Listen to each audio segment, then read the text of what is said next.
31 past the hour. Breaking news this morning. The International Criminal Court issued arrest warrants for Israeli Prime Minister Benjamin Netanyahu, former Israeli Defense Minister Yoav Gallant, and Hamas military chief Mohammed Daif for alleged war crimes and crimes against humanity. Axios reports this is the first time the ICC has issued warrants against a major U.S. ally, as well as the first time it has issued warrants for the leader of a democratic country. Back in May, the court said it believed both Netanyahu and Gallant were responsible for, quote, crimes against humanity of murder, persecution, and other inhumane acts, and using starvation as methods of warfare. Joining us now is NBC's Raf Sanchez in Tel Aviv. Also with us, Evelyn Farkas, former senior advisor to the Supreme Allied Commander Europe and the executive director of the McCain Institute. So, Raf, both the U.S. and Israel are not members of this ICC. How significant is this? This is very significant, Jose. The prosecutor of the International Criminal Court, the ICC, first sought these arrest warrants against Netanyahu and Gallant 6 months ago. And since then, Israel has been doing everything it possibly could, politically, legally, to avoid the court actually issuing those arrest warrants.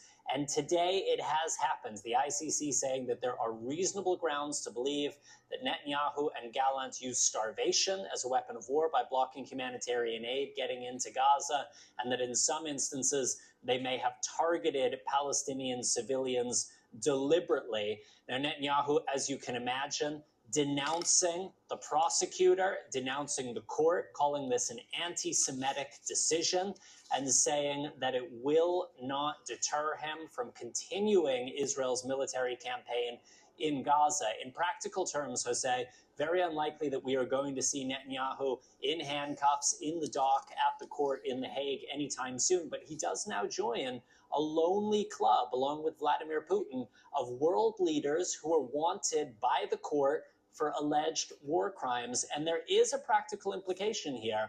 As you said, neither Israel nor the US is a signatory to the ICC, but basically every country in Western Europe is, and it is now not clear whether Netanyahu can travel to the UK, to France, to Germany, without potentially being arrested as soon as he touches down there.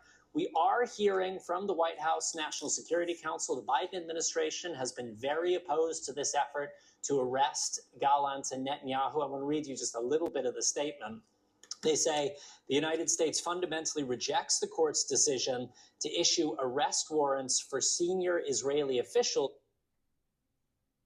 Prosecutors rush to seek arrest warrants and the troubling process errors that led to this decision. And they go on to say that the U.S., along with Israel, are discussing potential next steps. We have heard from Republicans in the Congress talking about potentially sanctioning the chief prosecutor of the International Criminal Court.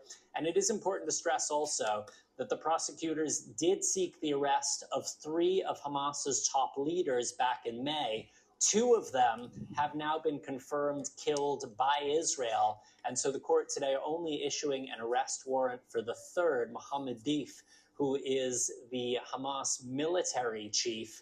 Our team in Gaza, Jose, has been speaking to people on the ground there. There is a sort of weary understanding that the court is not going to be able to end the war. And they are saying that, frankly, this doesn't do much for them as they try to survive this ongoing Israeli bombing and continue to seek out food. Jose.